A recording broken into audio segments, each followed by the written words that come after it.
Hello everyone. आज हम हिंदी पढ़ेंगे। स्टैंडर्ड 5th लेसन नंबर 10 सीखो। इसने लिखा है श्रीनाथ सिंह। प्रस्तुत कविता प्रसिद्ध रचनाकार श्री श्रीनाथ सिंह द्वारा रची गई है। यहाँ पर यह जो कविता दी है वो उसकी रचना किसने की है? श्रीनाथ सिंह ने। जीवन में प्रकृति का बहुत ही महत्व है। हमारे जीवन में प्रकृति का बहुत ही महत्व है। इस कविता में कवि ने प्रकृति में मौजूद विभिन्न चीजों, फूल, भौरे, सूरज, पेड़, पृथ्वी इत्यादि से कुछ न कुछ सीख लेने की प्रेरणा दी है। यहाँ पर जो कविता है उसमें कवि ने प्रकृति में अलग अलग चीज़ें जो मौजूद है उसके बारे में बताया है और उससे हमें क्या सीख लेनी चाहिए उसकी बात की है।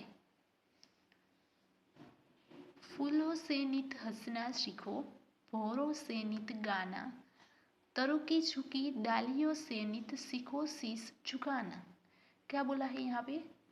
फूल यानी कि ये जो पुष्प है वो। फूलों से हमें क्या सीखना चाहिए? फूलों से हमें सदा हंसते रहना चाहिए, ऐसा सीखना चाहिए। भौरों से नित गाना यानी कि जो मधुकर है उससे हमें सदा गाना चाहिए, ऐसा सीखना चाहिए। तरों की झुकी डालियों से नित सीखो शीश झुकाना यानी कि जो पेड़ है उसकी डालियाँ है वो झुक जाती है, उससे हमें प्रतिदिन शीश झुकाना चाहिए, ऐसा सीखना चाहिए। यानी कि हमें विनम्र होना चाहिए।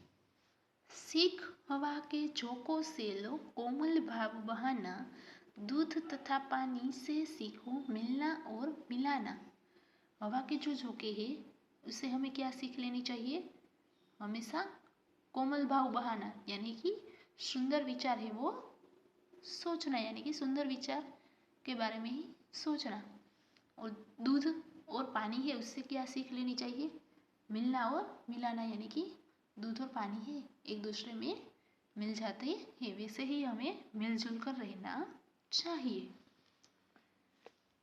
सूरज की किरणों से सीखो जगना और जगाना, लता और पेड़ों से सीखो सबको गले लगाना।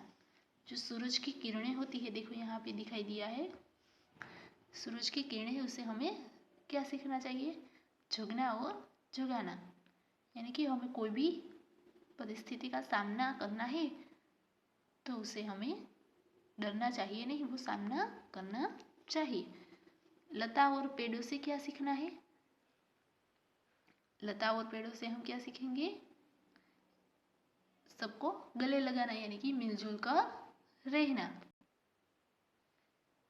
लता यानी कि जो वेल और पेड़ यानी कि जो वृक्ष होता है वो दोनों मिलजुल कर रहते हैं, वैसे ही हमें भी एक दूसरे को गले लगाना चाहिए।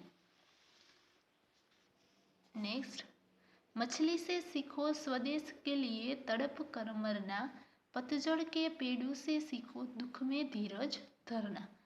देखो मछली से क्या सीखना चाहिए हमें? स्वदेश के लिए तड़प कर मरना यानी कि दूसरों की खुशी के बारे में सोचना, ऐसा बता रहे। और पतझड़ के पेड़ों यानी कि जो पत्ते झड़ने की सीजन होती है वो पेड़ों से हमें क्या सीखना चाहिए कि कुछ भी हो जाए यानी कि कोई भी संकट आए तब भी हमें डरना चाहिए नहीं, हमें धीरज रखनी चाहिए, यानी कि धैर्य रखना चाहिए। दुख में भी हमें धीरज से काम लेना चाहिए। दीपक से सीखो जीतना, हो सके अंधेरा हरना, पृथ्वी से सीखो प्राणी की सच्ची सेवा करना। जो दीपक है उससे क्या सीखना चाहिए हमें? जितना हो सके उतना अंधेरा दूर करना है। दीपक क्या देता है हमें? उजाला ही देता है, इसलिए हमें भी अंधेरे से दूर रहना चाहिए। पृथ्वी से क्या सीखना है? प्राणी की सच्ची सेवा करना, यानी कि हमें एक दूसरे की मदद करनी चाहिए। जलधारा से सीखो आगे जीवन पथ में बढ़ना, और धुएं से सीखो हरदम ऊंचे ही पर चढ़ना। जलधारा यानी कि जो पानी की धारा होती है वो, उससे हमें क्या सीखना चाहिए?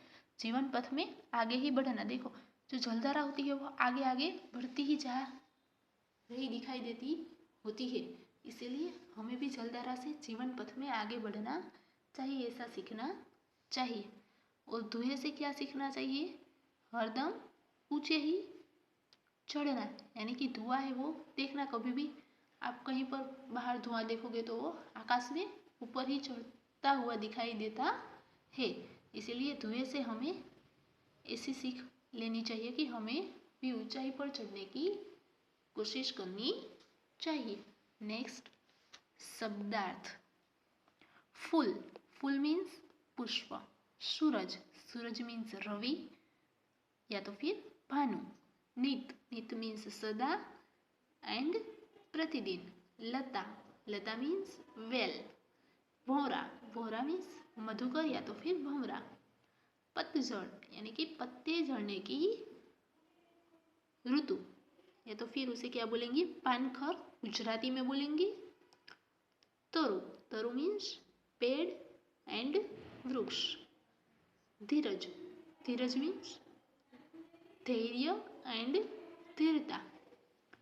हवा, हवा मीन्स वायु and Pawan. Prithvi, Prithvi means धरा एंड अग्नि। कोमल, कोमल मीन्स नाजुक एंड मुलायम। जलधारा, जलधारा मीन्स पानी की धारा या प्रवाह। नेक्स्ट, पानी, पानी मीन्स जल एंड नीर। नेक्स्ट, मुहावरे। शीश झुकाना, शीश झुकाना मीन्स क्या होगा चिल्ड्रन? विनम्र होना। कोमल भाव बहाना मीन्स सुंदर विचार प्रकट करना, यानी कि सुंदर विचार के बारे में सोचना। ऊंचे चढ़ना, ऊंचे चढ़ना मीन्स उन्नति करना। Thank you.